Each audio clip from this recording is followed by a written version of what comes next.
Boa noite a todos, sejam todos bem-vindos ao primeiro Congresso Brasileiro de Assembleias. Antes de começar o evento, eu queria agradecer ao IBRE, Instituto Brasileiro de Relações com Investidores, e a Countify, que é a plataforma líder de consolidação contábil e planejamento orçamentário, que são apoiadores de hoje. Também agradecer a equipe da Tem Meetings, Bruno e Ian, que fizeram esse evento ser possível. E até para contextualizar um pouco vocês, queria contar o motivo por que a gente criou esse evento. Desde 2020, a Tem Meetings vem fazendo um trabalho muito forte na Assembleia de Acionistas. Foram cerca de 250 assembleias de lá para cá. E a gente percebeu que alguns desafios que as companhias listadas enfrentavam eram os mesmos. E eu queria citar 3 aqui. O primeiro deles era a periodicidade anual desse evento. E acabava, de um ano para o outro, as companhias esquecendo alguns passos importantes na realização da Assembleia. O segundo ponto é a falta de padronização entre as assembleias. Cada companhia tem sua peculiaridade e não existe um benchmark, um padrão de mercado de boas práticas. E, por último, são as dúvidas recorrentes. Alguns termos da resolução da CVM são pouco genéricos, abrindo pauta para discussões. Então, a gente decidiu criar um evento de aprendizado, troca de ideias, compartilhamento de informações, para todos poderem aprender juntos. Queria agradecer aos mais de 100 conectados que temos aqui hoje. Eu não esperava que fosse tanta gente no primeiro dia. E queria explicar um pouco do modelo do evento. Esse evento vai ser dividido em 2 etapas. A primeira etapa vai ser uma apresentação de mais ou menos 1 hora dos palestrantes. E a gente abordará os temas como documentação pré-assembleia, boletim de voto das distâncias, boas práticas na organização da Assembleia, habilitação de acionistas e previsão de cenários para a eleição de conselho. Após isso, nós teremos 30 minutos de Q&A. Então, durante essa apresentação, cliquem no botão aqui do Zoom, que fica aqui embaixo, de Q&A, para enviar dúvidas que vocês tenham. A nossa equipe vai filtrar essas dúvidas e, durante o Q&A, nós vamos abrir o áudio de vocês para fazer a pergunta ao vivo para os palestrantes.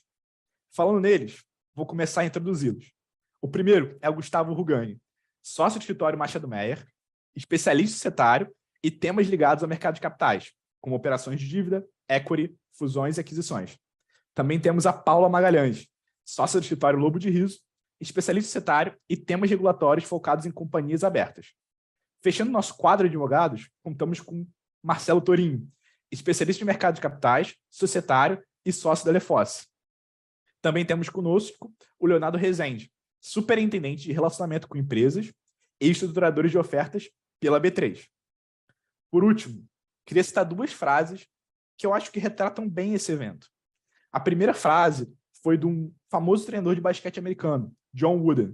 Ele fala o seguinte: deixar de preparar é o mesmo que se preparar para o fracasso. Em contraponto, também tem uma frase icônica do Mike Tyson: todo mundo tem um plano até tomar o primeiro soco. A partir dessa abertura, passo a palavra ao Gustavo Rugani, que é nosso primeiro apresentador de hoje. Por favor, Gustavo, pode começar.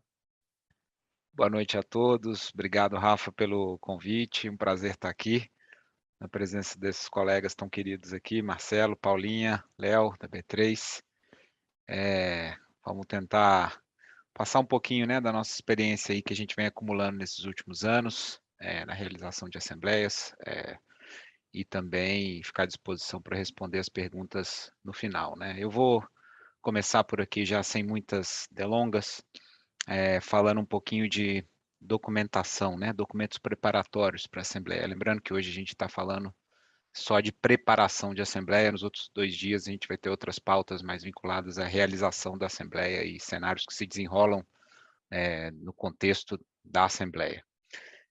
Bom, acho que o primeiro documento é um documento que muita gente esquece, ou que às vezes não liga muito, ou passa despercebido, que é um aviso aos acionistas anual com a data esperada da realização da Assembleia.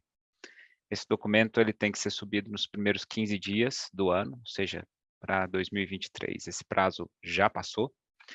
E ele basicamente marca uma data importante, que é a data que conta para fins de referência do prazo de indicação de candidatos por acionistas não controladores e também de inclusão de propostas para fins da pauta da AGO que pode até virar uma AGE, né, se atendidos esses requisitos, né? Se esse aviso não for feito, para fins da contagem desses prazos, fica sendo considerada a data como a mesma do ano anterior, dia e mês, né? Então, esse já é o primeiro ponto de atenção. O segundo documento é o edital de convocação.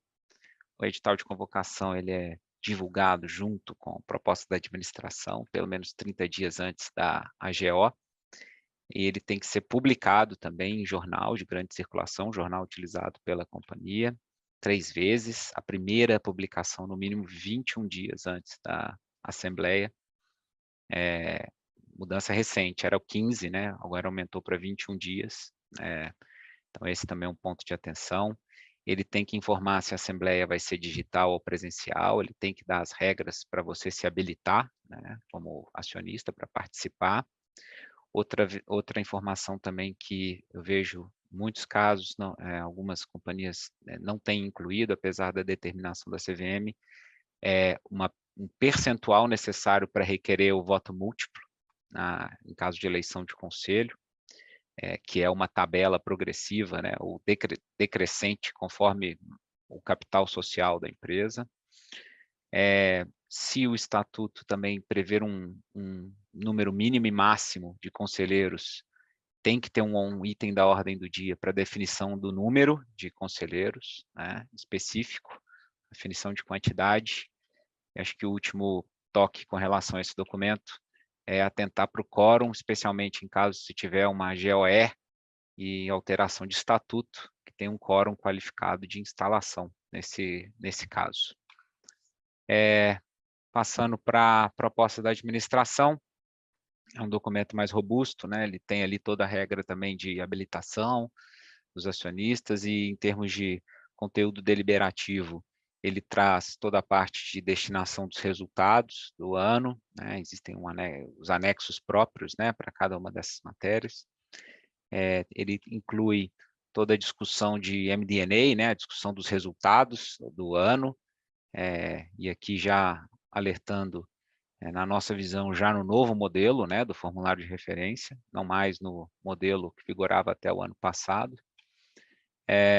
Ele inclui uma série de informações sobre remuneração dos administradores, e aqui eu também faço um alerta em linha aí com as recomendações da CVM, que não só aquelas informações do antigo item 13, né, agora renumerado, mas também a CVM solicita a inclusão de comparações, né, dos valores propostos versus realizados, propostos desse ano contra propostos do ano anterior, alguns cenários que permitem aí uma melhor decisão do acionista.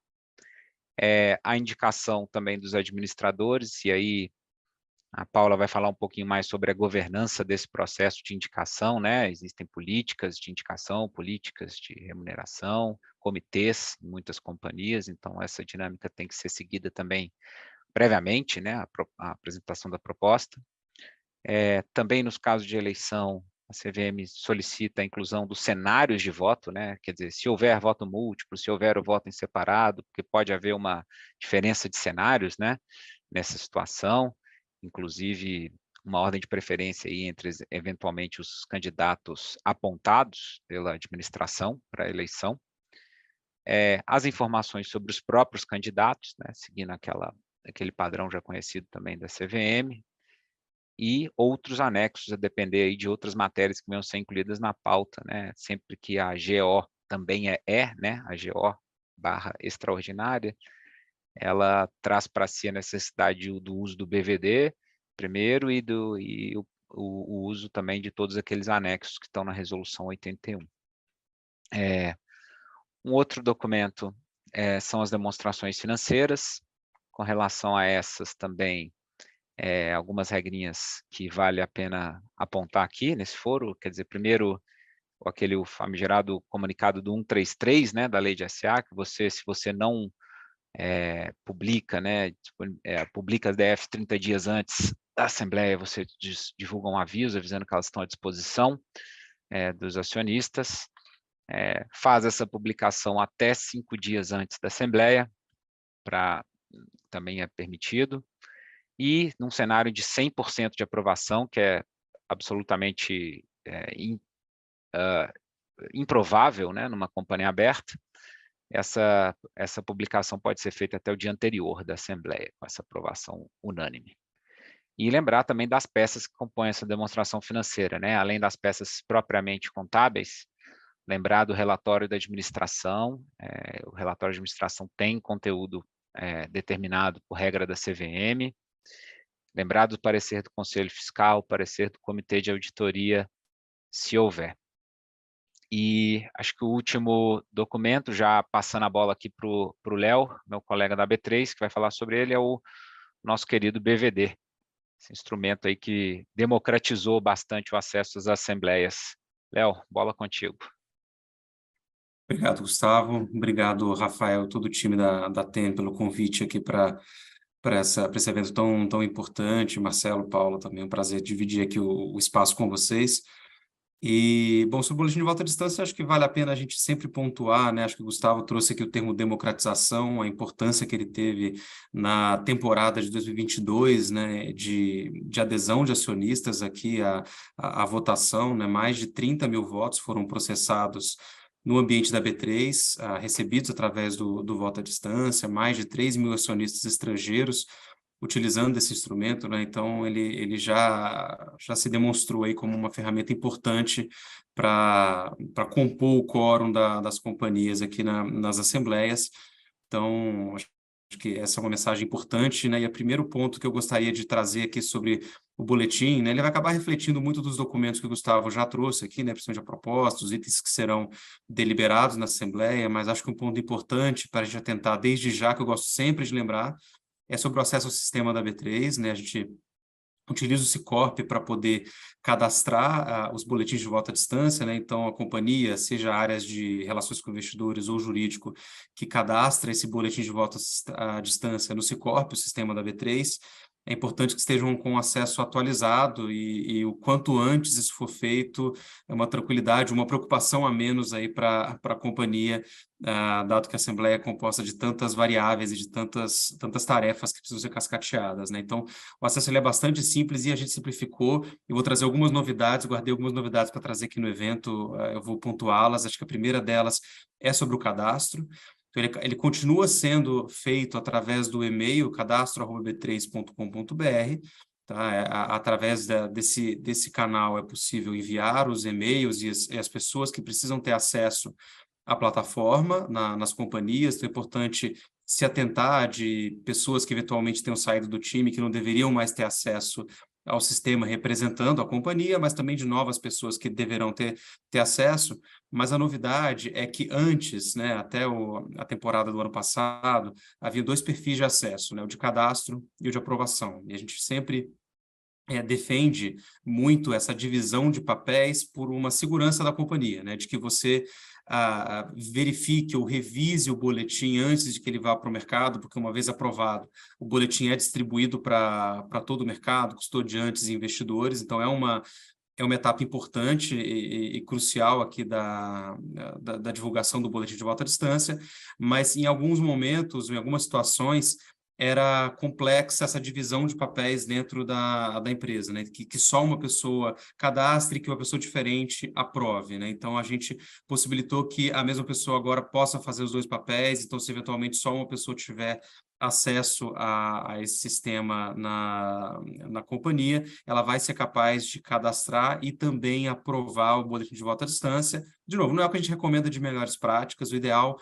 é que tenha uma divisão de papéis para cumprir esse rito de revisão, de aprovação, de fato, do boletim de voto à distância, antes que ele vá para o mercado, mas para tentar facilitar o dia a dia das companhias, aqui a gente possibilitou a unificação desses papéis em uma só pessoa, tá? Então, aqui tentando muito apoiá-los aqui nesse processo, tá?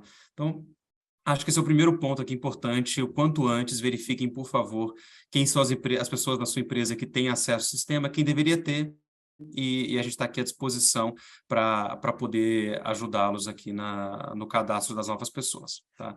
E também algumas novidades que eu acho que vale a pena a gente pontuar, né? A gente tem um time grande aqui dentro da B3 trabalhando, né? O Vitor Barbieri, Isadora, enfim, que eventualmente vocês já tenham contato aqui algumas vezes no dia a dia, no apoio, e a gente está super à disposição se tiverem alguma dúvida ou problema aqui no cadastro de um boletim de voto à distância. Todo o time de relacionamento da B3, eu, Bárbara, Bruno, Fernanda, estamos aqui à disposição para ajudá-los. Mas vale a pena a gente pontuar. Primeiro, na temporada do ano passado, a gente teve alguns itens importantes que foram entregues, né? Primeiro que foi do cenário de votos múltiplos, né? A gente tem um novo mecanismo que permite a divisão igualitária entre alguns dos candidatos selecionados, foi um avanço importante que foi bastante utilizado também. Um ponto que acabou sendo incluído essa previsão em alguns estatutos de companhia, que é a eleição, o poder da Assembleia de eleger o presidente e o vice-presidente do Conselho de Administração. A gente também colocou isso no ano passado, essa previsão no boletim de voto à distância, e também traduzimos para o inglês algumas deliberações ali de cunho obrigatório, mandatório, que já vêm automaticamente traduzidas. Então, essas foram algumas melhorias que a gente entregou no ano passado, né? E ouvindo aqui várias de vocês, companhias, e também dos assessores jurídicos, o que a gente poderia trazer para esse ano, a gente também está trazendo algumas melhorias aqui para o sistema de BVD. A primeira delas, que é uma melhoria super trivial, pode parecer que é só de experiência do usuário, mas que acaba sendo super importante, que é de reordenar as deliberações, então facilitar essa reordenação de um modo mais visual e simples. Então, que deliberação vai ser 1, 2 ou 3, não é aquela que você cadastra, mas sim aquela que você seleciona a ordem e reordena de forma bastante simples. Então, a gente está melhorando isso no sistema, espero que seja um avanço importante aí para simplificar também esse cadastro do boletim de voto à distância. O reset de senha também, agora ele pode ser feito automaticamente, então durante o cadastro ali, no acesso ao sistema, esqueceu a senha, vai ter um esqueci minha senha, um formulário mais simples e mais moderno também, para a gente facilitar também essa reconfiguração de senha, caso, a gente sabe, né, é um sistema de uso eventual uma vez ao ano, então esquecer a senha aqui é comum, não quero ficar também utilizando da memória de vocês, então essa senha vai ser muito mais fácil também de reiniciá-la, também a gente conseguiu esse avanço aqui no sistema. O mapa de votação também, aqui, algumas companhias tiveram problema, se alguma delas estiver conectada aqui, tiveram problema no ano passado, quando havia o cenário de voto múltiplo com a eleição de mais de uma chapa, né? Um cenário super complexo. O boletim de voto à distância, o boletim, na verdade, não, o mapa de voto à distância, ele vinha com uma duplicação de informação e pouco fiel ali ao que deveria representar. A gente melhorou também esse mapa de votação, então ele deve chegar na companhia já, de fato, consolidando ali os votos do voto múltiplo, que também foi um avanço aqui que a gente considerou importante para trazer para vocês. Uma outra questão que é da eleição em separado, né? A gente tinha ali uma deliberação para ordinaristas que trazia um texto de preferenciais, e para várias companhias isso não fazia sentido, né? Já existia uma deliberação só para ordinaristas, mas deixou isso mais claro como uma nomenclatura para eleição em separado para companhias que só têm ações ordinárias e que não têm ações preferenciais emitidas ou em circulação. O texto ele é mais simples e não inclui um dos itens.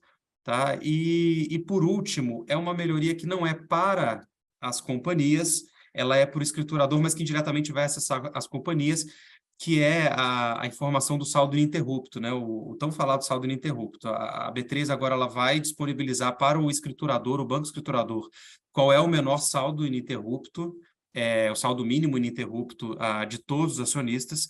Então, o escriturador ele vai conseguir, com o clique de um botão, extrair essa informação, tá? Então, ela não vai vir consolidada no mapa de votação, então você não vai ter ali, naquela deliberação específica que precisa de um saldo ininterrupto, qual é o saldo daquele acionista, vai ser um relatório apartado, mas que a gente imagina que vai ter essa informação de forma mais simples e que pode ajudá-los também. Aqui, provavelmente, vai bastar levantar a mão, pedir para o escriturador esse saldo ininterrupto, e ele deveria ter isso a um clique de distância, tá? Também aqui, acho que vai ser um avanço bastante importante, tá? E é isso, acho que estou aqui para eventuais dúvidas em relação ao boletim de voto à distância, mas essas melhorias aqui, acho que era importante a gente pontuar. Obrigado, pessoal. Primeira mão aqui no evento, né, Léo? Falar dessa melhoria aí do 90 dias, que eu acho sensacional. Parabéns aí.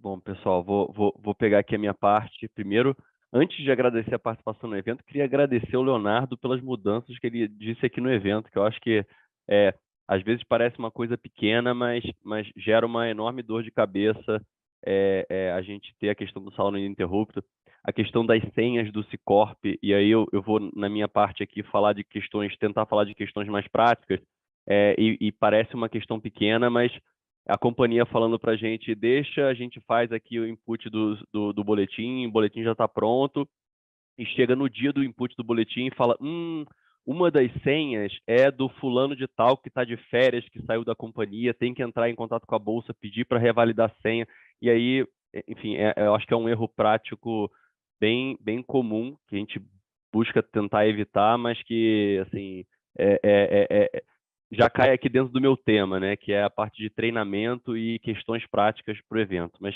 obrigado aí, muito legal estar com vocês, estar com o pessoal que está falando no evento, um evento muito bacana, organizado aí pela Team Meetings. Bem, vou começar falando sobre o modo de realização da assembleia, né? Acho que assim, existe aquela coisa do vamos fazer a assembleia híbrida, vamos fazer a assembleia digital, né? Acho que hoje em dia as pessoas têm pouca gente continua fazendo assembleia só física.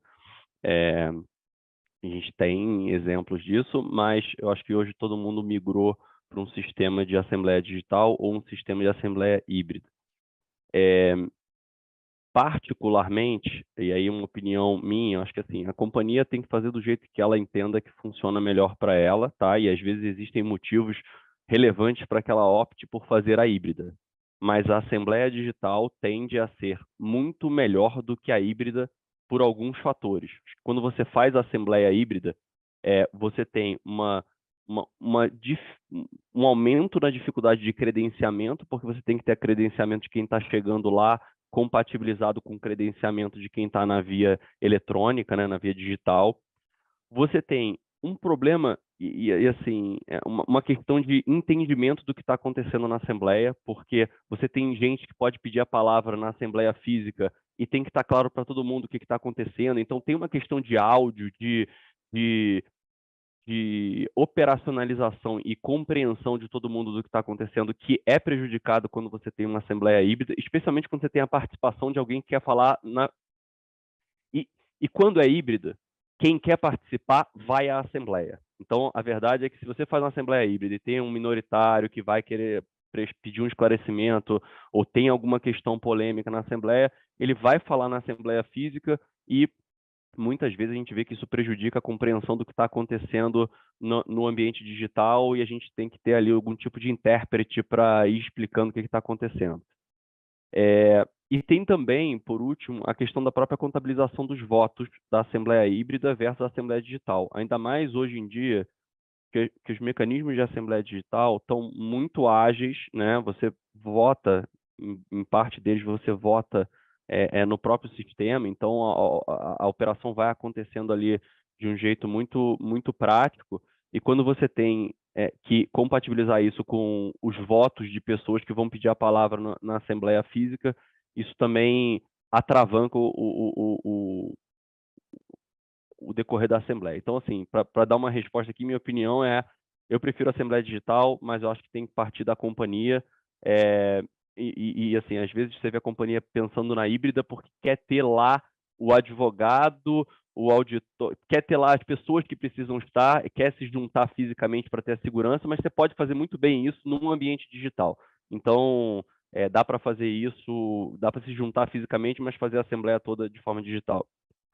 Bem, indo para os aspectos aqui práticos, né? Eu acho que questões que a gente está acostumado aqui a ver e eu acho que pontos que a gente deve ter atenção para não ter problema.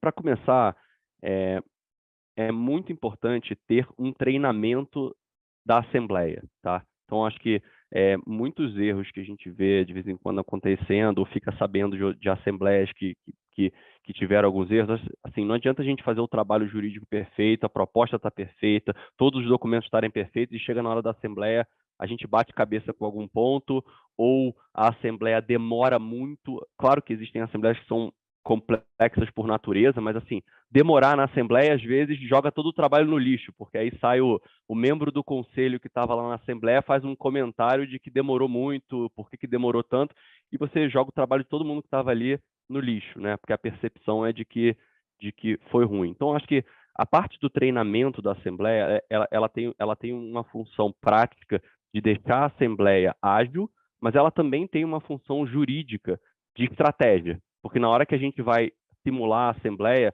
surgem discussões, surgem alternativas de cenários em que às vezes a gente já tem que alinhar com a plataforma uma pergunta que vai ficar escondida para se alguém levantar. Então, acho que assim, o treinamento, inclusive envolvendo o membro, que às vezes é o membro do conselho da administração que não participou do treinamento, mas que na hora que ele dá a Assembleia, dá um roteiro para ele com uma parte para ele ler, e ali ele se embola porque não participou do treinamento. Então, acho que o primeiro ponto é fazer uma simulação da Assembleia, uma simulação prática da Assembleia para você passar pelos pontos e ter as discussões que você precisa ter, porque sempre é útil, sempre surge coisa muito útil. Nesse treinamento, tratar das situações possíveis, né? Eleições, CA, CF, tipos de questionamentos, perguntas que deveriam ficar quando você está usando plataforma, perguntas que você já deve deixar invisíveis para cenários que talvez surjam, se alguém indicar um membro, se alguém indicar, pedir um sistema de votação, enfim, se você tiver algum cenário não previsto,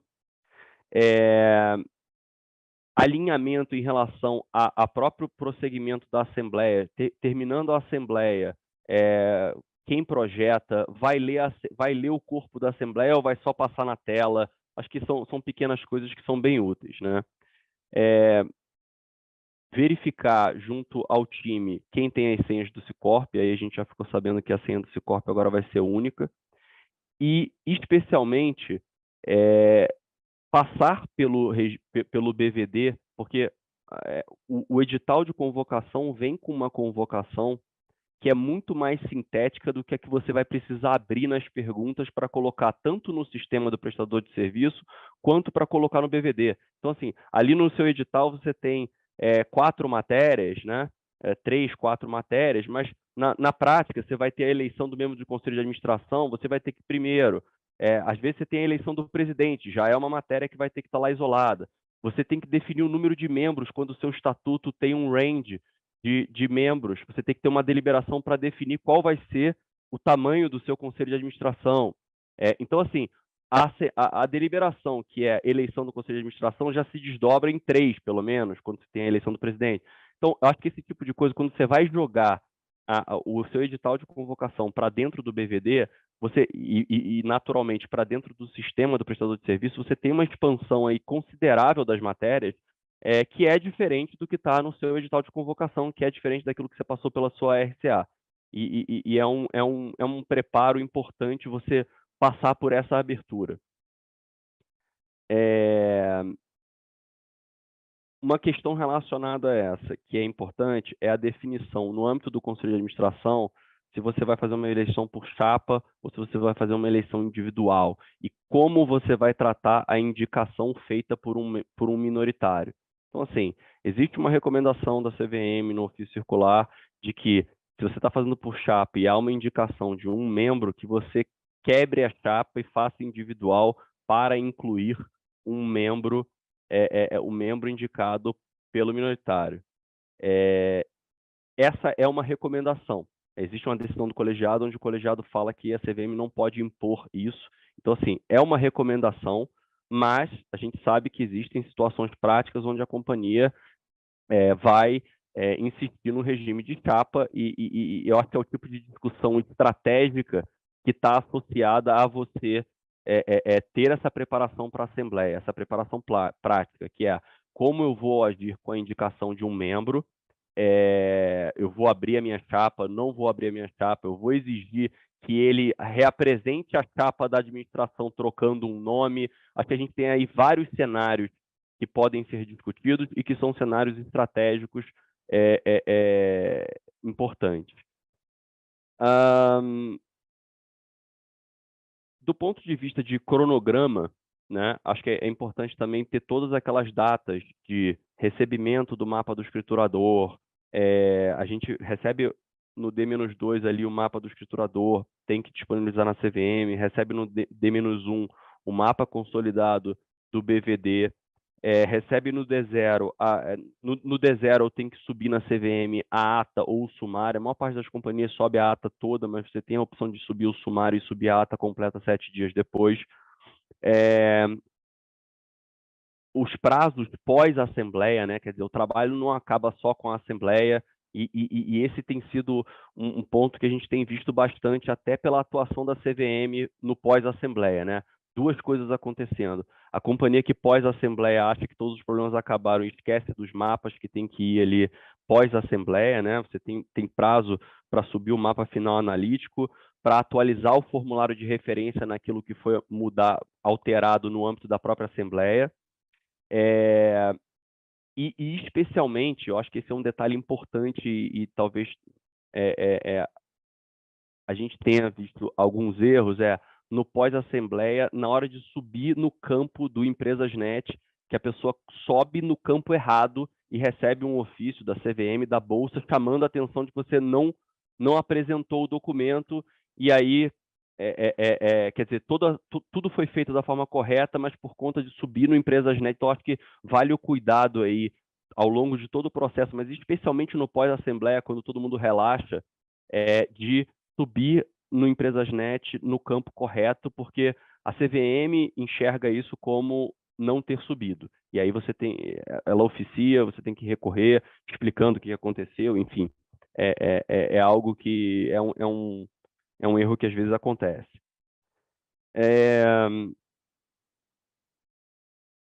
Questões importantes também em termos de treinamento e estar ali no radar para a gente não esquecer no âmbito da Assembleia, né?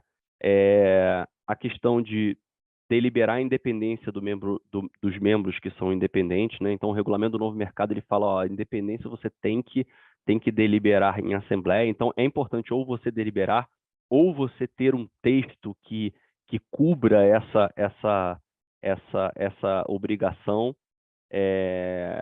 E aí a regulamentação fala em você ter a declaração do próprio membro e ter uma manifestação do Conselho de Administração sobre essa independência. Acho que é um ponto que às vezes foge do radar do ponto de vista prático. O alinhamento com o escriturador em relação ao envio das bases, né? Acho que um dos grandes problemas era a questão do ininterrupto quando você tem o voto em separado, mas eu acho que também, e esse é um tema que sempre dá discussão, e eu não vou abrir essa caixa de Pandora aqui, que é qual a data base que a gente usa, como é que funciona o extrato, assim, para resumir bastante, eu acho que esse é um tema que a gente pode até falar aí no prazo em que a gente for responder pergunta, mas assim, tentando sumarizar aqui, e algumas coisas são opinião minha, tá? Extrato da pessoa que vai à Assembleia, eu considero o extrato, eu considero o que está na base. Se você considerar o que está no extrato e não considerar a base, você corre o risco de ter um número de votos diferente do seu capital social, em tese.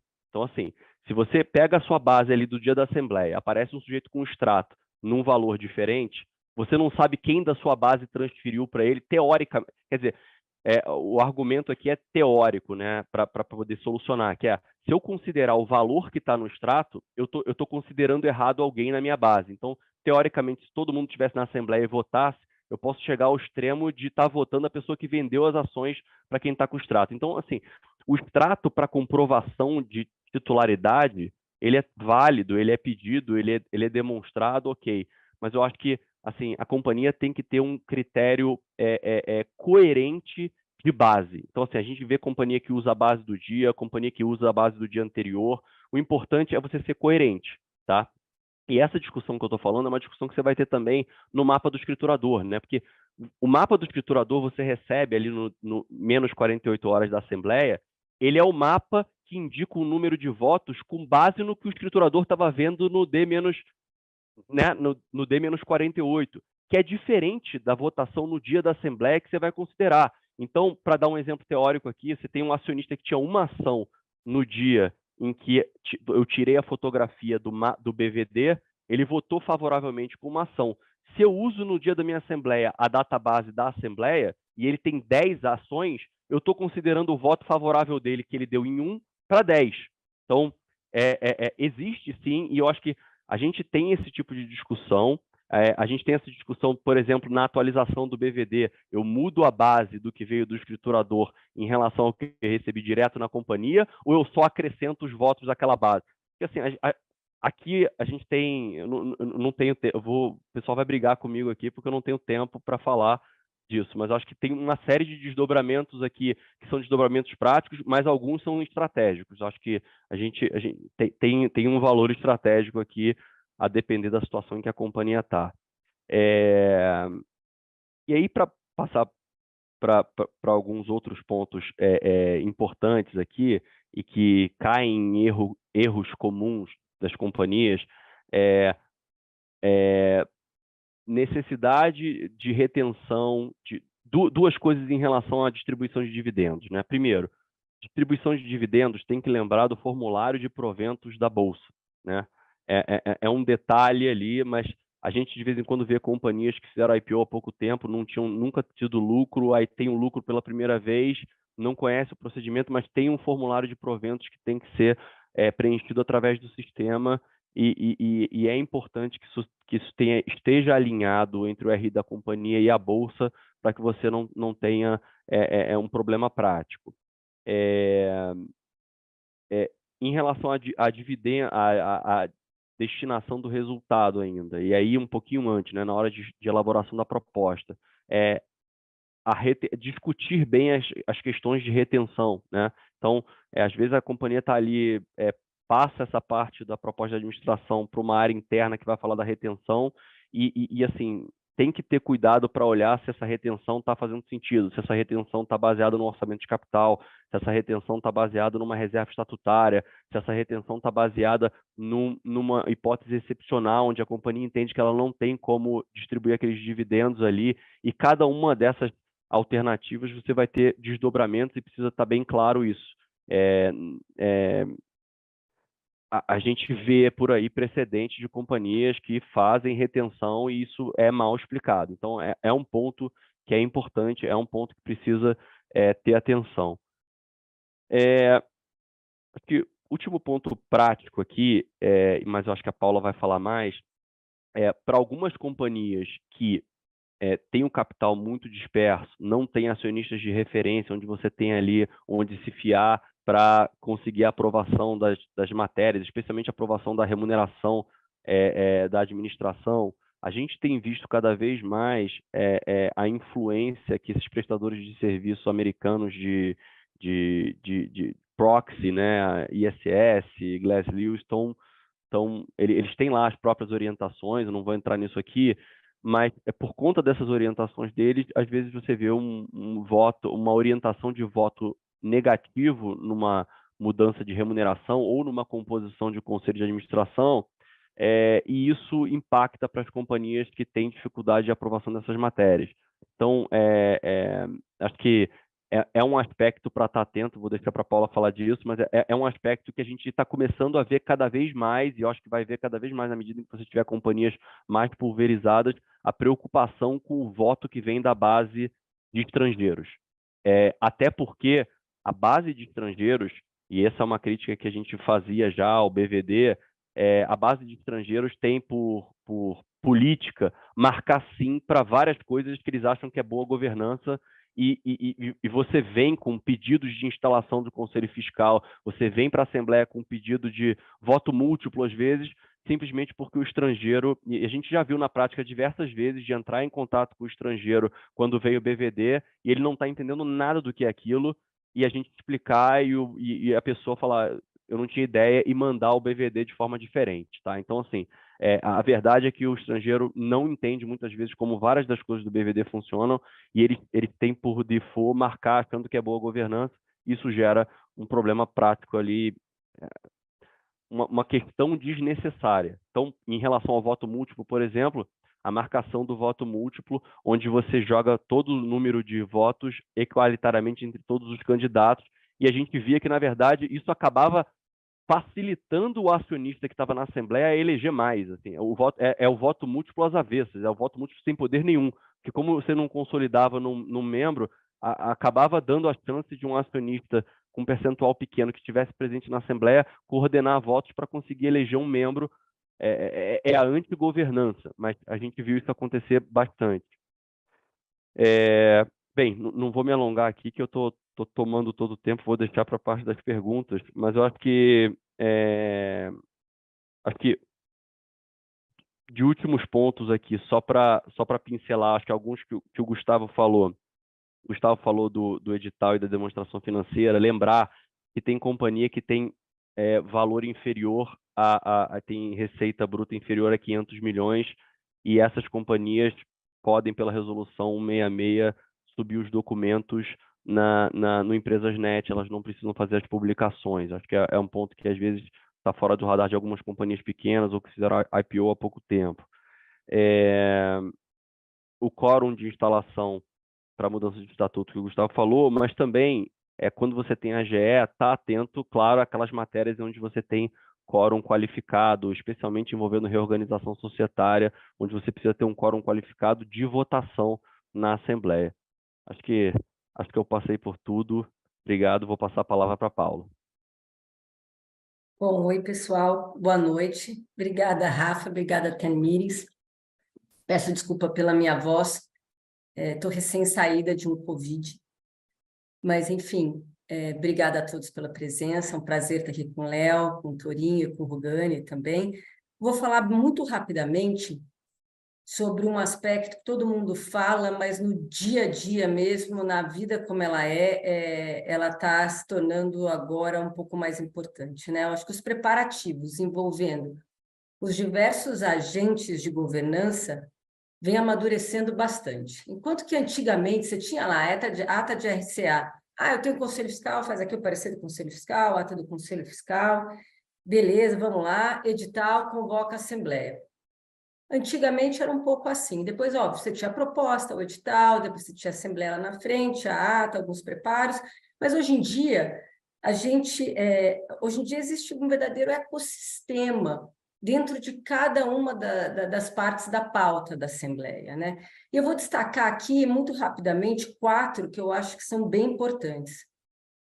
Primeiro, com relação à demonstração financeira, né, que traz para a gente aqui o Comitê de Auditoria e a parte do Conselho Fiscal. A gente tem, pelo menos ali nas companhias do Novo Mercado, agora a obrigatoriedade do Comitê de Auditoria, e aí você vai ter também a parte de ata, explicar a parte de relatório detalhado, relatório resumido. Olha, você também vai ter que vai ter que ter um membro presente na Assembleia, enfim.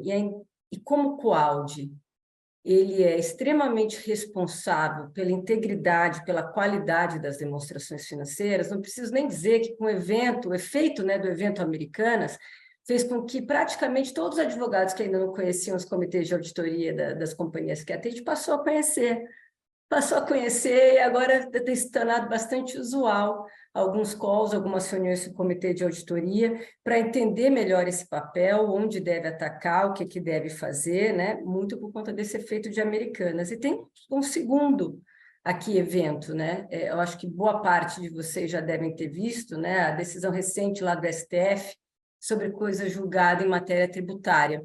Saiu um ofício da CVM, né? Acho que foi dia 8 ou por esses dias, com base nessa decisão, para alguns ajustes em demonstração financeira, aquelas que já divulgaram, para reapresentar espontaneamente, né? Porque é uma decisão que vai impactar aí o resultado, né? As DFs de algumas companhias.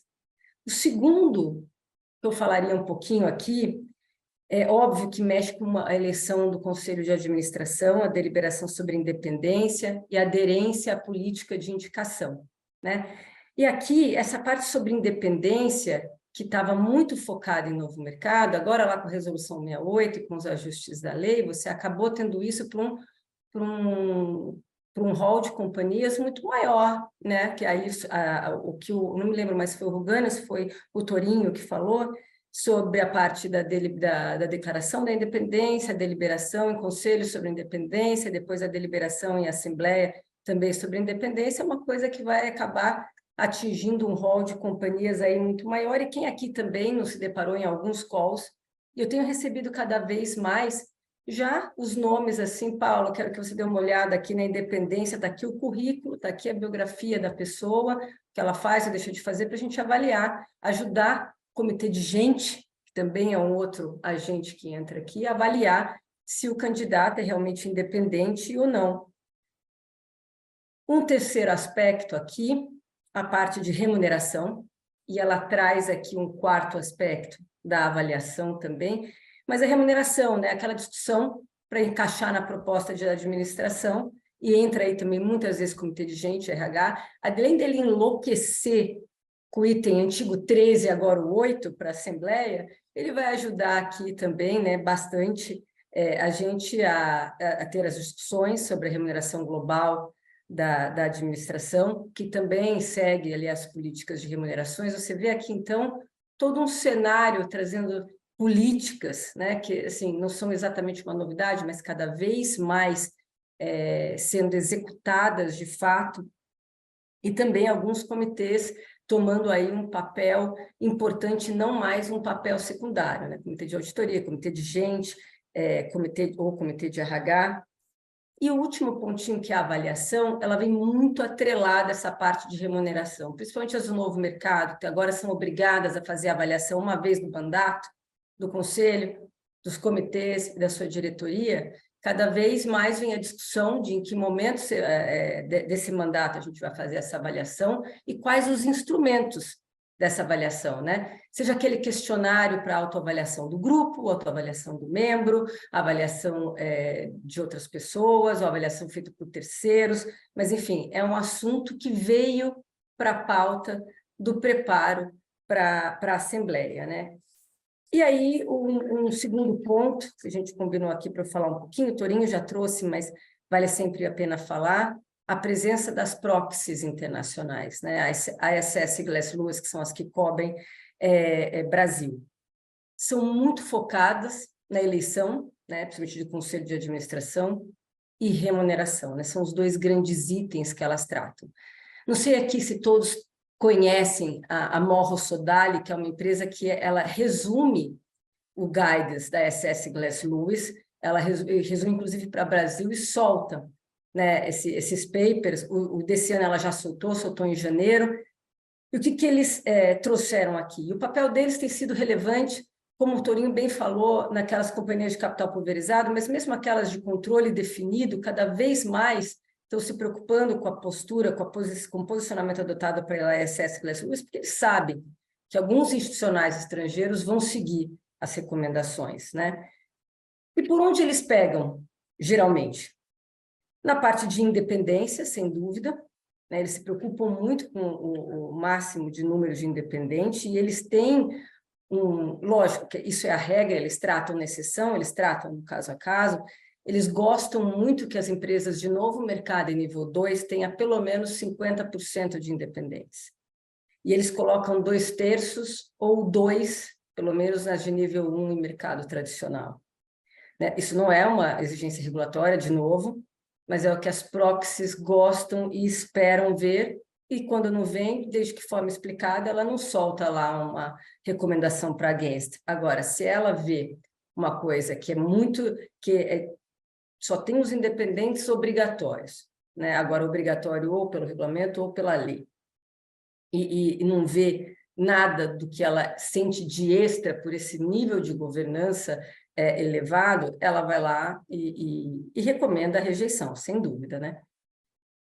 Remuneração também não tem muito segredo, que esse é um dos grandes itens que eles olham, e quando você tem uma alteração muito grande de um ano para o outro, tem que ficar muito bem explicado, né? Quando você tem aquela parte da variável, o EBITDA, assim, o EBITDA disparou. A companhia foi muito bem. Está muito claro no seu formulário de referência que você usa o EBITDA na variável para aquele grupo. É lógico que você vai ter isso como reflexo na remuneração, e dependendo ali de regime de caixa, competência, de em que momento ele recebe essa variável, essa remuneração suba bastante. Isso pode acontecer? Pode. Isso tem explicação? Tem. E isso eles costumam aceitar. O que eles não costumam aceitar é uma mudança muito radical de remuneração de um ano para o outro, sem uma grande explicação, sem uma abertura de informação que se justifique, né? E assim, as comunicações com a SS Glass Lewis, algumas companhias ficam, mesmo as de controle definido, às vezes ficam chateadas que vem uma recomendação contra, elas também não gostam muito da eleição por chapa, elas gostam das individuais, que você consegue individualizar bem a votação, e ficam chateadas. Falam, não, vamos conversar agora com a SS Glass Lewis. A SS Glass Lewis, elas recebem as companhias, elas conversam com as companhias lá por volta de setembro, outubro, novembro, virou o ano, janeiro, já fica bastante inviável. Na época de assembleias, primeiro porque eles não têm tempo, segundo porque eles se sentem um pouco no corner, né? um pouco pressionados para entender alguns posicionamentos, e não vai ser nesse momento que eles vão se posicionar diferente.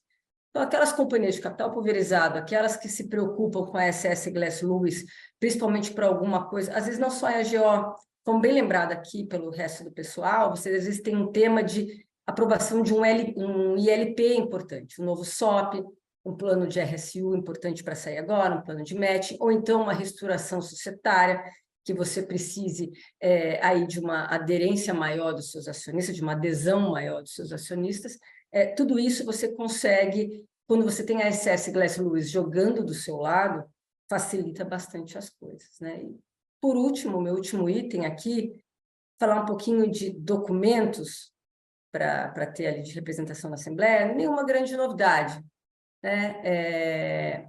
O extrato, o documento de comprovação de poderes, a procuração por menos de um ano, o procurador tem que ser acionista ou administrador da companhia, exceto pelas pessoas jurídicas que podem ser representadas de acordo com o seu estatuto, com o seu contrato social, enfim, nada de novo aqui. E nas assembleias híbridas,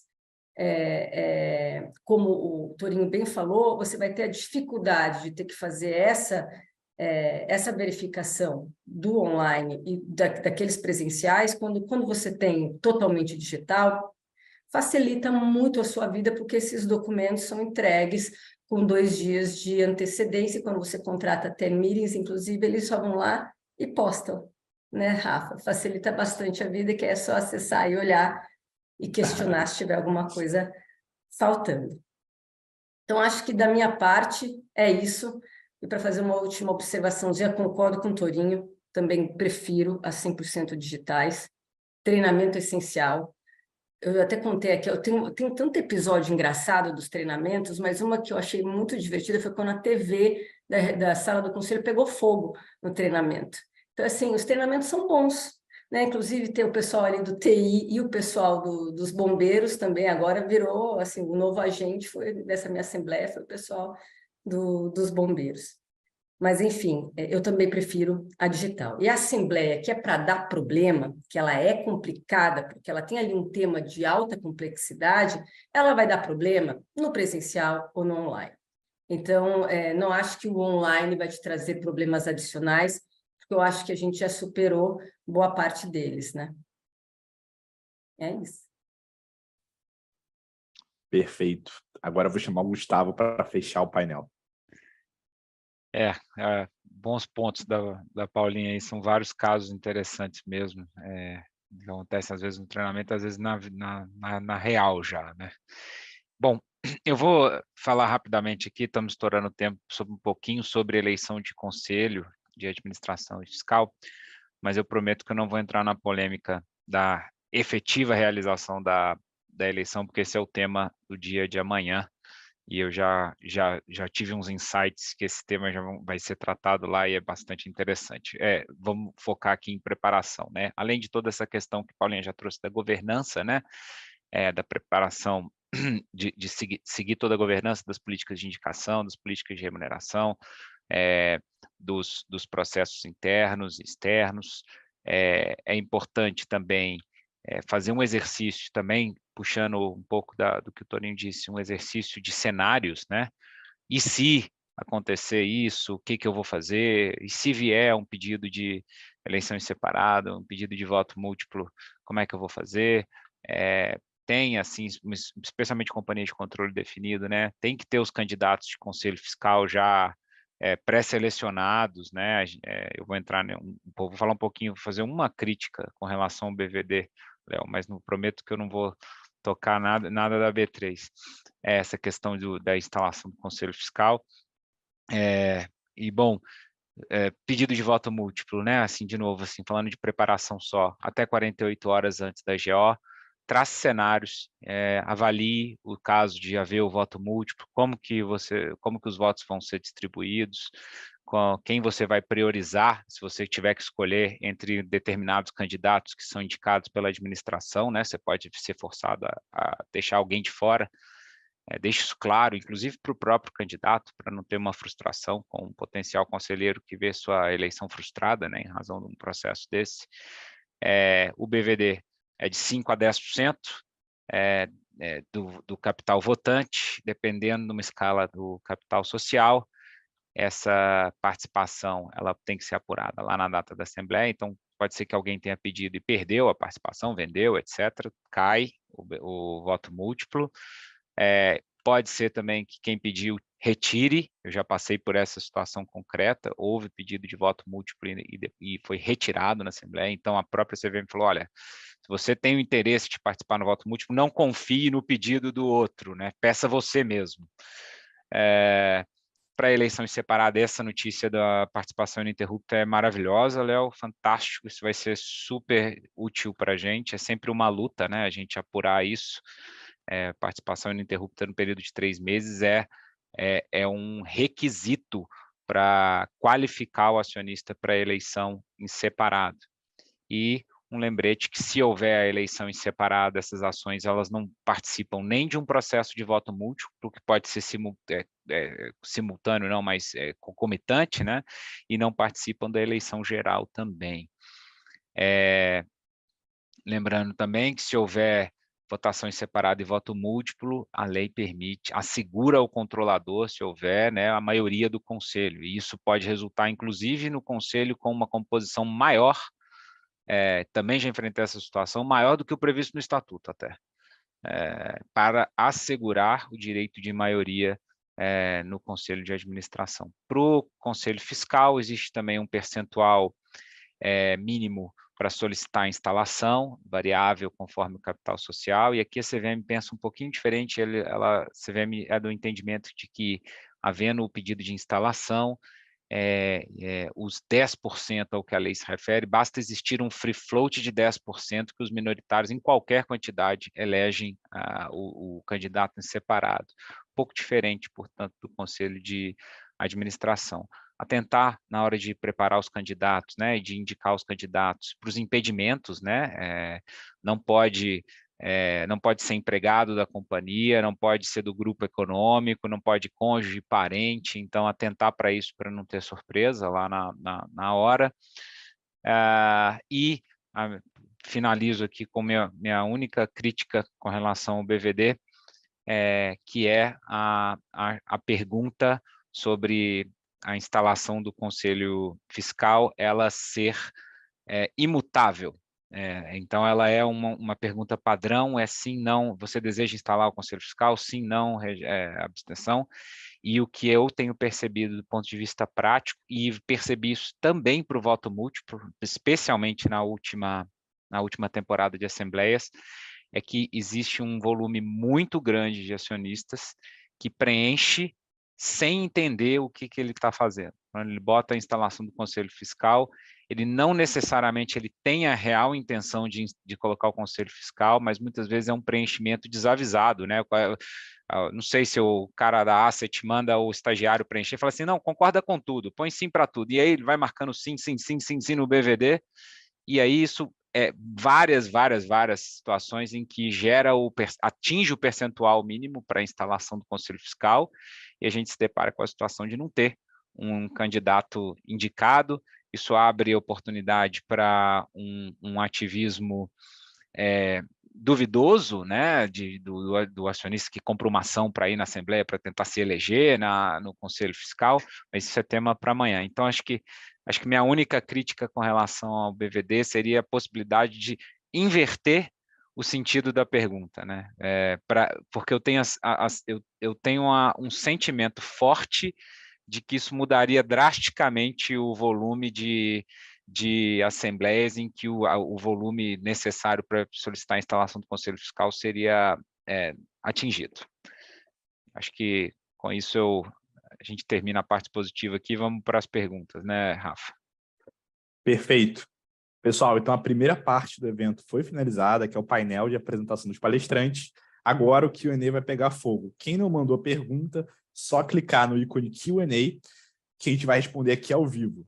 Só uma observação, as perguntas que não estão escritas lida ao final dela, a gente vai abrir o áudio.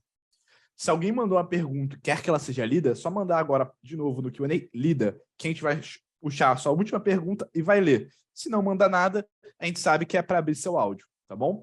Passar o vídeo rapidamente, depois a gente vai começar o Q&A.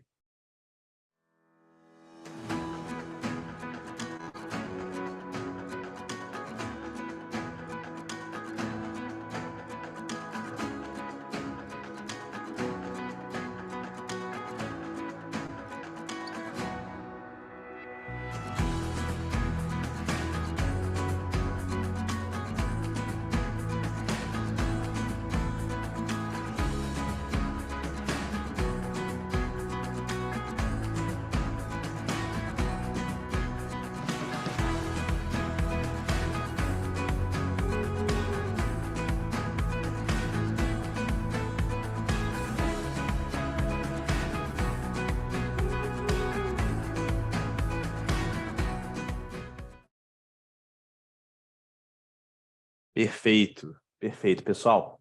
Então, só começar o Q&A, começa a pular a pergunta aqui. Mas eu vou começar, então, pelo Anderson Iraoka. Vou pedir para o Matheus, da nossa equipe, abrir o áudio do Anderson. Acredito que a pergunta dele já foi respondida inicialmente, mas só para não sei saber se tem algum comentário adicional. Matheus, quando o Anderson estiver aqui com a gente, você me avisa. O Anderson já conectou. Anderson, quando quiser, cara, seu áudio está liberado. Boa noite a todos, obrigado e parabéns pela apresentação. A minha pergunta já foi respondida aí também pelo Marcelo, oportunamente. Obrigado. Mais uma vez, parabéns aí pelo evento. Perfeito, Anderson. Só revisitando, a pergunta do Anderson foi: parabéns pelo evento, considerando a resolução da CVM número 166/2022, empresas com menos de 500 milhões de receita anual bruta não precisam realizar publicações em jornais de grande circulação. Essa resolução também se aplica para o edital de convocação das assembleias? Sim, né, se eu puder complementar, não só para o edital de convocação, mas para toda e qualquer publicação determinada pela lei de SA. A própria lei de SA autoriza esse tratamento especial lá no 294A. Então, vale para DF, vale para ATA e tudo mais. Perfeito, perfeito, perfeito. Vamos agora para uma pergunta da Lilian Moura. Tá?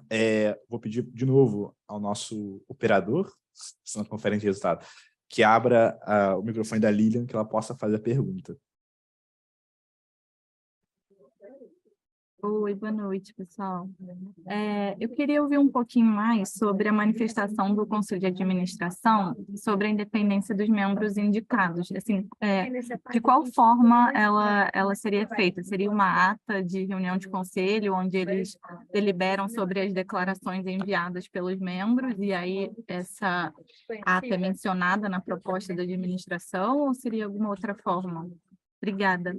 Lilian, você pode ter uma frase muito simples deliberando do Conselho sobre a independência do membro, que inclusive fez a declaração de independência também, tá? E aí você, na proposta da administração, põe, uma frase também, algo muito curto, dizendo que o Conselho aprovou a independência desse membro também, e ela vira uma deliberação na Assembleia. Ao invés de na Assembleia, como antigamente tinham nas companhias do Novo Mercado, só a indicação, né? E os membros X, Y, Z independentes, agora você vai ter uma deliberação sobre a independência deles, mas algo muito simples.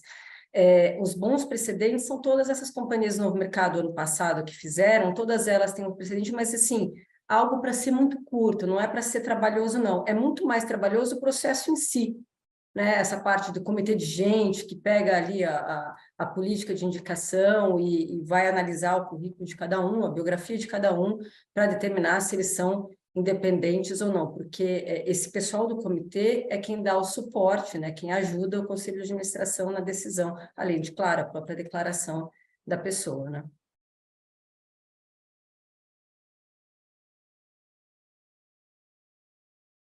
Perfeito, pessoal. Agora eu vou chamar a Cláudia Sarti. Ela até pediu para eu ler a pergunta, mas eu fiquei um pouco confuso aqui, tem bastante informação. Então, vou pedir aí para o operador abrir o áudio da Cláudia, parceira nossa também, para poder explicar um pouco melhor.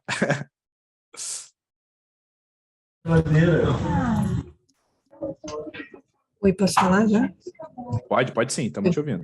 Tá bom. A minha dúvida é que eu achei interessante essa discussão aí sobre as bases de acionistas, que são, para mim, é uma coisa bem complexa, porque o escriturador manda 2 dias antes da Assembleia uma base de acionistas, dizendo lá que os minoritários têm 10%, 15% de votos para pedir a instalação ou a eleição em separado, por exemplo.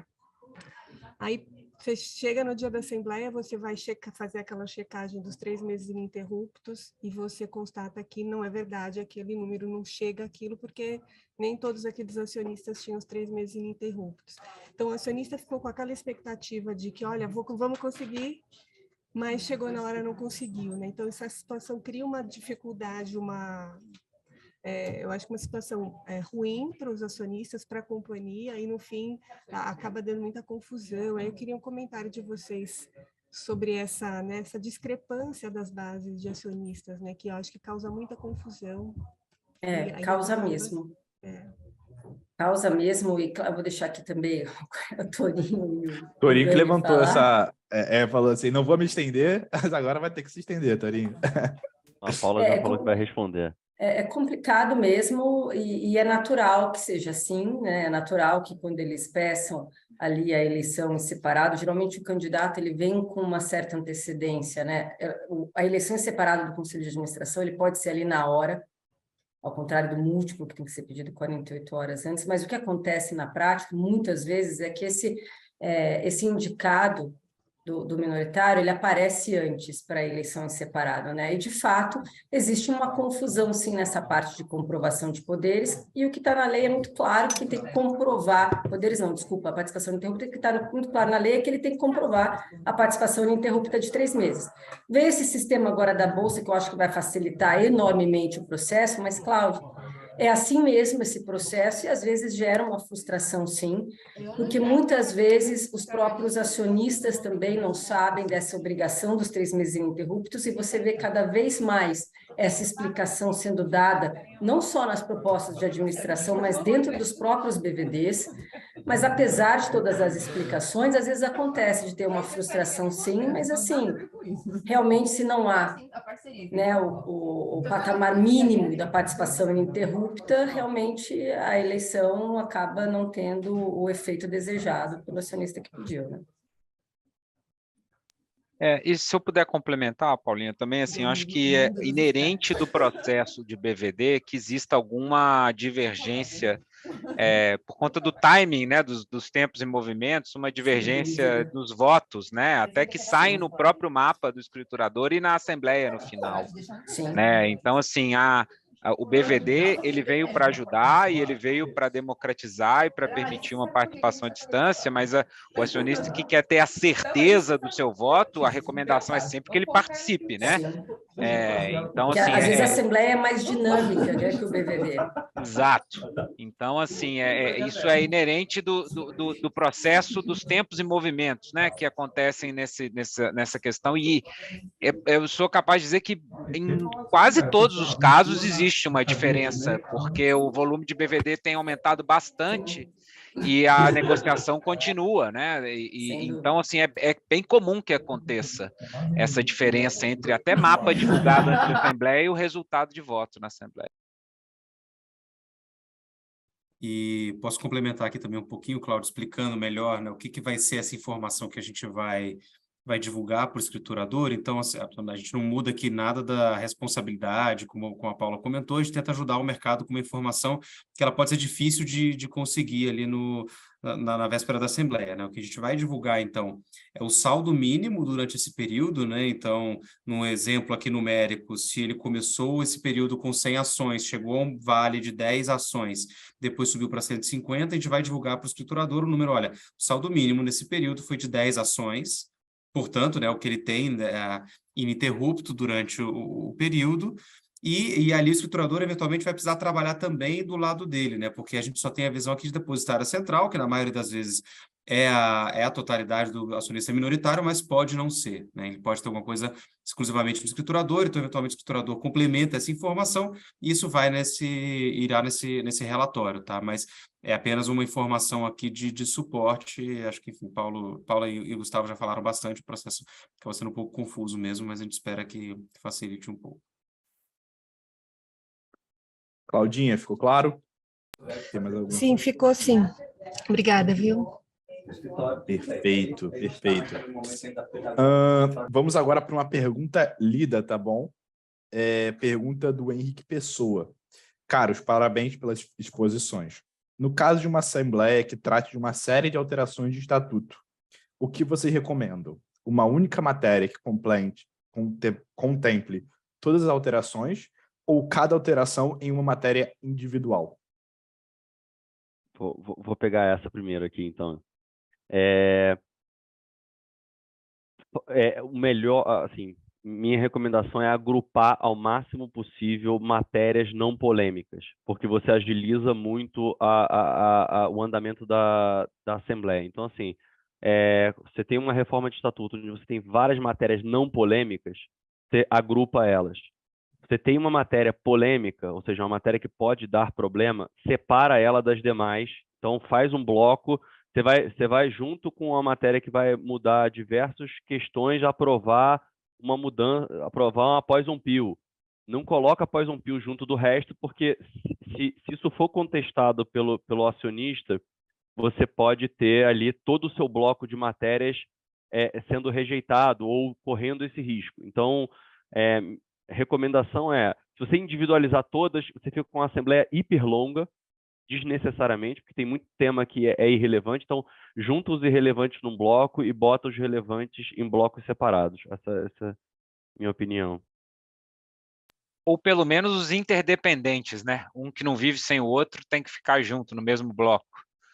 Eu estou de acordo com o Torinho também. Eu acho que, embora entenda que colocar um a um possa soar melhor, do ponto de vista prático, isso vai alongar a Assembleia muito e pode acabar gerando um Frankenstein, né? De, eventualmente, por alguma questão, aprovar uma e não aprovar a outra que dependia do primeiro, então não tem como aprovar o segundo sem aprovar o primeiro, quer dizer, fica um negócio complexo. Também concordo. As básicas todas juntas e as mais espinhosas, mais difíceis, separadinhas. Até as próprias proxies pedem também, quando você tem um assunto de maior relevância, a indenidade também é um outro exemplo, quando você coloca ali a indenidade dentro do estatuto, para ele ser uma deliberação separada. Perfeito, pessoal. Perfeito. Vou ler aqui a pergunta do Thales Carvalho. No BVD estruturador, recebemos votos de rejeitar nos candidatos em caso de eleição por candidato. Como não são válidos para fim de resultado, devemos apresentá-los no mapa do BVD estruturador?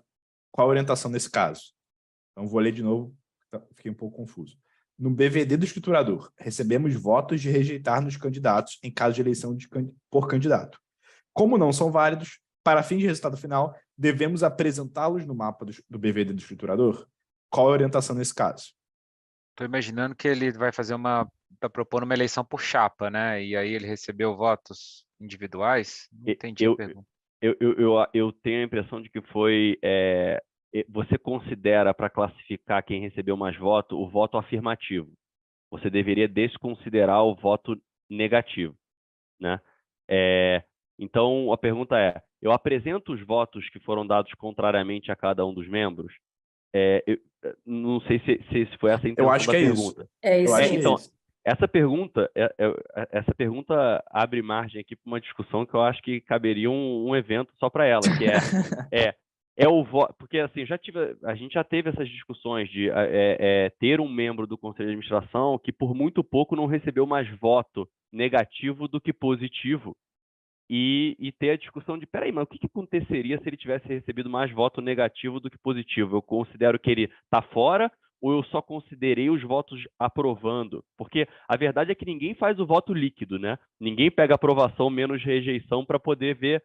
Você pega ou o critério da aprovação, mas assim, você pode ter uma situação teórica, não sei nem se isso já aconteceu na prática, graças a Deus comigo não, mas de você ter uma rejeição, alguém que recebeu mais votos rejeitando do que aprovando. Nesse caso, ainda assim, você continua com o critério só do voto de aprovação?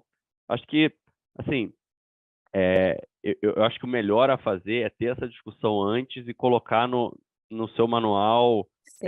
Mas no mapa aparecer tudo, né? O ideal é isso. No mapa No aparecer mapa os eu acho que votos você não, contra no também. mapa você não teria porque, eu acho que a resposta, né, da pergunta no mapa você não deveria, não tem porquê não apresentar colocar. o voto contrário. Sim, sem dúvida. Perfeito. Agora eu vou para a próxima pergunta, também lida, tá? Da Michele Soares. Em uma assembleia online acalorada, na gestão de conflitos, conseguimos cortar o áudio dos participantes? Como podemos nos precaver para que não hajam problemas nesse caso? Podemos inserir esses tempos de limite de manifestação no manual de participação ou basta avisarmos ao início da assembleia? Então, o que eu entendi aqui se numa assembleia online a gente puder limitar o tempo de fala de cada um dos participantes, essa informação eu posso dizer ao início da assembleia ou precisa estar no manual de participação? Enfim, orientação de vocês. Eu posso puxar aqui. Eu acho que se você não quer ter problema, você não deve limitar o tempo do acionista. Eu acho que isso pode gerar, pelo menos dar fundamento para algum questionamento de cerceamento de voto, ou de entendimentos entre os acionistas, etc. Nesse caso, na discussão da Assembleia Acalorada, a minha recomendação é paciência. Boa recomendação. Pessoal, alguém quer complementar ou vamos passar para a próxima? Vamos para a próxima. Acho que aí tem que ser alinhado com a companhia, né? Porque eu acho que tem companhia que também tem o perfil de olhar e falar, dá para a gente cortar? Dá. Então, assim, corta e pede para apresentar por escrito. Então, assim, acho que é uma questão de definir a estratégia com a companhia para ver como ela quer se portar, até porque, às vezes, a gente já conhece a figura que vai pegar a palavra e se você der palanque, o sujeito estraga a assembleia. Às vezes, as discussões acaloradas, elas não são produtivas, né? Elas não são nem pertinentes sequer. Eu acho que é um bom ponto da permissão do voto escrito também, né? De enviar o voto escrito, isso resolveria a questão. Eu acho que você não pode cercear o acionista a palavra, né? Até contando uma curiosidade aqui no evento, teve uma assembleia que a gente realizou no passado, que teve um camarada, um minoritário, que tentou entrar para a eleição do Conselho Fiscal em separado, ele não conseguiu. Ao final da assembleia, ele pediu a palavra, todo mundo esperando que ele ia falar alguma coisa mais acalorada. Ele era um youtuber que estava pedindo uma entrevista para o CEO da companhia que estava na assembleia. Então, espere de tudo quando o acionista peça a palavra. Vamos lá, recebemos uma quentinha aqui agora. Vou liberar para o Diego Osório, tá? Fazer a pergunta. Então, aí, se o nosso operador puder ajudar aí com o processo de liberar os microfones, quando o Diego estiver conectado, a gente abre aqui o áudio dele. Diego, o palco é seu, pode falar. Oi, Rafael, obrigado. Acabei soltando aqui a pergunta antes de terminar. Boa noite, pessoal, tudo bem? Eu tenho uma pergunta aqui em questão de independência de conselheiro de administração de uma empresa listada no novo mercado, aqui num cenário hipotético, um controlador de uma empresa, ele faz parte de um conselho de administração de uma outra empresa também listada no novo mercado, e ele deseja indicar o conselheiro do qual ele faz parte do board dessa empresa para a empresa na qual ele é controlador. Isso pode afetar a independência de ambos os conselheiros, mesmo não estando no requisito da Resolução 168 e do Regulamento do Novo Mercado? Deixa eu ver se eu entendi. Você tem uma empresa no novo mercado que o controlador quer colocar a mesma pessoa como conselheiro independente nessa e em outra companhia que ele também controla no novo mercado, é isso? Não, ele é controlador de uma empresa no novo mercado e faz parte do board de uma outra companhia. E aí ele quer indicar um integrante desse board, dessa outra companhia, para ser membro independente do conselho da companhia onde ele é controlador. Isso pode afetar a independência de ambos?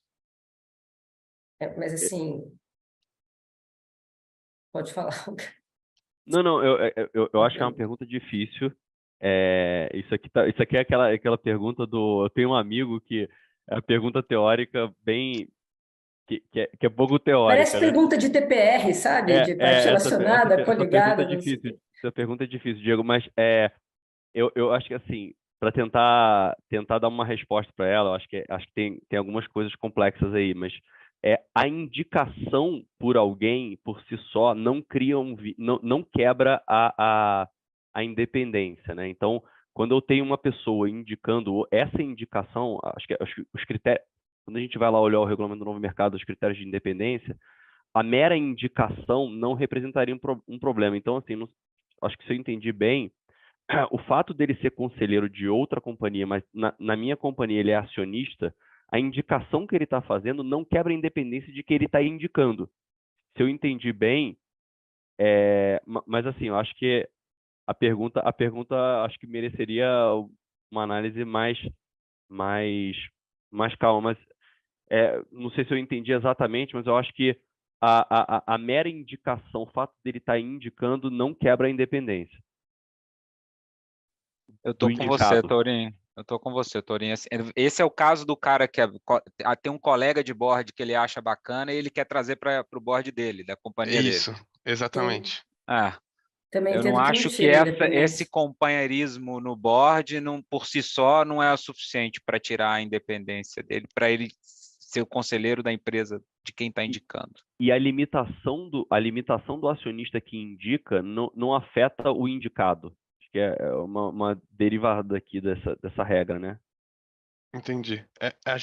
Eu estava lendo uns pareceres sobre o assunto e a gente tinha identificado aqui, nessa situação que a gente estava estudando, que os fundos estrangeiros entendiam que poderia quebrar a independência.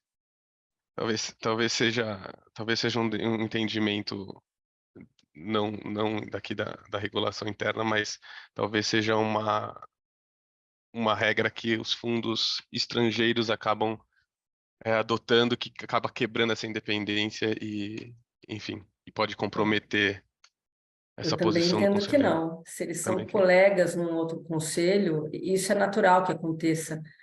Você está num conselho que funciona muito bem com fulano, beltrano e ciclano, é natural que em outros conselhos que você participe, ou na sua própria empresa, você resolva trazer essas pessoas. Isso não tira a independência deles, não. Concordo com o Torinho, com o Rogani. Tá legal. Obrigado, pessoal. Se for executivo, aí muda um pouco de figura, porque entra nos quesitos do regulamento do novo mercado, né? Mas colega de board. Perfeito, obrigado. Obrigado pela pergunta, Diego. Vamos aí para a próxima pergunta que vai ser lida. Últimas perguntas enviadas, tá, pessoal? Então, se alguém ainda tem alguma dúvida, nossa equipe tá filtrando aqui, mas vamos para a última pergunta. Ou uma das últimas. Na proposta, da Aline Solini, tá? Na proposta de destinação do lucro líquido, existem companhias que formam no BVD a proposta e outras que mencionam que a destinação do lucro está na proposta de administração, sem trazer mais detalhes no BVD. Gostaria de saber qual das práticas é mais indicada por vocês. Então, lendo de novo. Na proposta de destinação do lucro líquido, existem companhias que informam no BVD a proposta, e outras que mencionam que a destinação de lucro está na proposta de administração, sem trazer mais detalhes no BVD. Gostaria de saber qual das práticas é a mais indicada por vocês. Posso puxar essa aqui também. Eu vou dar minha opinião sincera. Assim, a proposta da administração... Não dá para... Eu não acho que um acionista não tem condição de preencher um BVD sem ele ler a proposta da administração. A proposta de administração é um documento importantíssimo para formar o convencimento e para permitir o acionista tomar uma decisão informada de voto naquela matéria. Desse modo, assim, existem algumas propostas de destinação do resultado que são mais longas, né? Tem mais detalhes, etc. E pode ser que nem caiba, né, Léo? Ainda acho que tem limite de caracteres, né, no BVD. Esse é o ponto, sim. Pode ser que ela nem caiba no espaço da pergunta. Então, que justifique uma versão resumida, vamos dizer, conforme proposta, alguma coisa desse tipo. Se couber, coloque, mas eu particularmente sou indiferente, eu não acho que nenhuma prática é pior ou melhor nesse caso, porque eu acho que a leitura da proposta da administração ela é essencial para o bom voto, para o voto orientado. Esse seria meu ponto aqui. Quando essa pergunta vem aqui para a gente sempre recomenda ser o mais resumida possível, porque primeiro você tem o fator de limitação de caracteres, e segundo que se você for, né, sempre muito descritivo em todas as deliberações, na orientação de voto, o boletim se torna um documento muito extenso por si só, e ele vai crescendo de forma exponencial. Então, a ideia do boletim é ser uma cédula de voto, né? A informação mínima para ele entender a que se refere o que está descrito com detalhes na proposta. Eu prefiro não descrever também por uma questão prática, que é, se por acaso, e Deus nos livre dessa situação, a gente tem que ter uma retificação disso na proposta, eu prefiro brigar que essa retificação não é material e que por conta disso o meu BVD continua válido em relação a essa pergunta. Então, só fazer referência à proposta e reapresentar a proposta do que ter alguma coisa no BVD que esteja errado e está errado e você não tem como corrigir. Então, minha resposta não é tão nobre, é meio feia, mas a verdade é que eu prefiro não colocar, porque pode ser que você precise para esse cenário prefiro extremo. resumida também, sem dúvida. Facilita Então, mais. Consenso entre os palestrantes. Pessoal, com essa pergunta, chegamos ao fim do primeiro dia do Congresso Brasileiro de Assembleias. Queria agradecer a todos, até uma informação importante, para todo mundo estar conectado e para os palestrantes. A gente chegou no pico aqui do evento ter 160 conectados. E ficaram 160 conectados durante as 1 hora de apresentação. Depois caiu e agora a gente está com 120, mais ou menos, conectados. Então, assim, qualidade do conteúdo foi tão grande que a gente não teve perda de participantes durante o evento.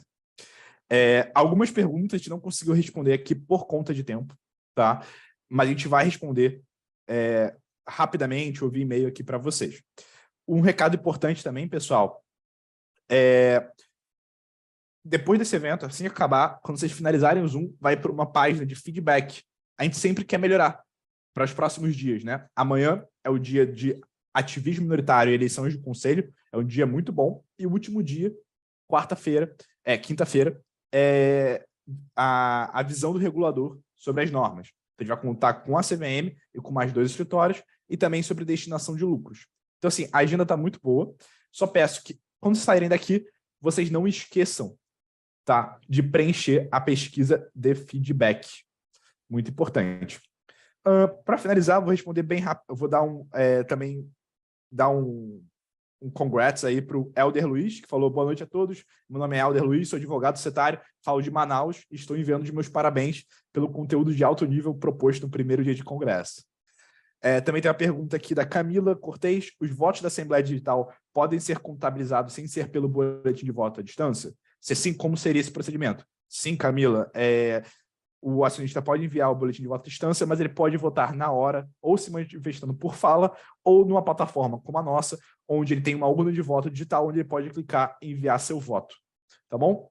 Dito isso, pessoal, agradeço a todos pela paciência, pelo tempo, principalmente palestrantes, Marcelo, Leonardo, Paulo e Gustavo. A gente que Espero vocês agradece. no próximo dia. Grande abraço. Obrigado a Obrigada, todos aí. Um grande pessoal. abraço. Tchau, tchau. Tchau, pessoal. Tchau, tchau.